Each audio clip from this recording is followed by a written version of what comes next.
Hello everyone, আসসালামু আলাইকুম। সবাই কেমন আছেন? সবাইকে পহেলা নববর্ষের শুভেচ্ছা। তো আজকে পহেলা নববর্ষ উপলক্ষে আমার বোনের বাসায় আমাদের দাওয়াত ছিল।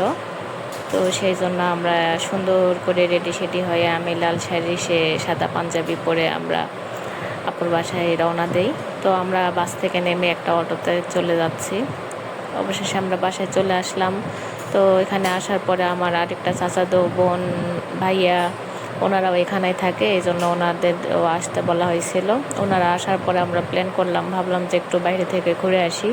যে বলা সেই কাজ, আমরা তখনই সাথে সাথে রেডি হয়ে বাইরে বের হয়ে পড়ছি। এদিকে সন্ধ্যা লেগে গেছে, কোথায় যাব চিন্তা করতে করতে ভাবলাম আশেপাশে তো তেমন ভালো কোনো জায়গা নেই, তাহলে আমরা সানি স্কয়ার থেকে ঘুরে আসি। তো আমরা রিক্সাতে করে সনি স্কয়ারে আসলাম। আসার পরে দেখি এত ভিড় আর এত মানুষ, মনে হচ্ছে যে মিরপুরের সব মানুষ এখানে চলে আসছে। তো কি আর করার, চলে আসছি। এখানে একটু হাঁটাহাঁটি করতেছি, ঘোরাঘুরি করতেছি, সবাই মিলে একটু পিকচার এবং ফটোগ্রাফি করতেছি। তো এখানে আমরা প্ল্যান করতেছিলাম যে এরপর আমরা কোথায় যাব, চারদিকে শুধু মানুষ আর মানুষ।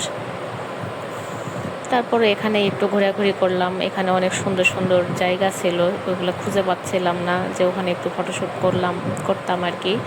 তো এরপরে একটা সুন্দর একটা জায়গাতে আসে, এই জায়গাটা আমার অনেক বেশি ভালো লাগছে। এই জন্য এখানে একটু সবাই আমরা গ্রুপ ফটো সেশন করতেছিলাম। ছবি তোলা শেষ করে আমরা এখান থেকে বের হয়ে যাইতে লাগতেই আবার যেই জায়গাটা খুঁজতেছিলাম ওইটা অবশেষে খুঁজে পাই, কিন্তু কি আর করার, যাওয়ার পরে দেখি এত বেশি ভিড়, এই জন্য ভিড়ের ঠেলায় রাগ করে বের হয়ে চলে আসলাম ওখান থেকে। ভাবলাম আমরা আজকে স্ট্রিট ফুড খাবো। মিরপুরের এই জায়গাটাতে অনেক সুন্দর সুন্দর স্ট্রিট ফুড পাওয়া যায়। তো এখানে তারপর খাওয়া দাওয়া শেষ করে আমরা বাসায় চলে যাই। তো আজকের এই ভিডিওটা আপনাদের কাছে কেমন লাগলো সবাই কমেন্ট করে জানাবেন এবং বেশি বেশি শেয়ার করবেন। সবাইকে আজকের মতো আল্লাহ হাফেজ।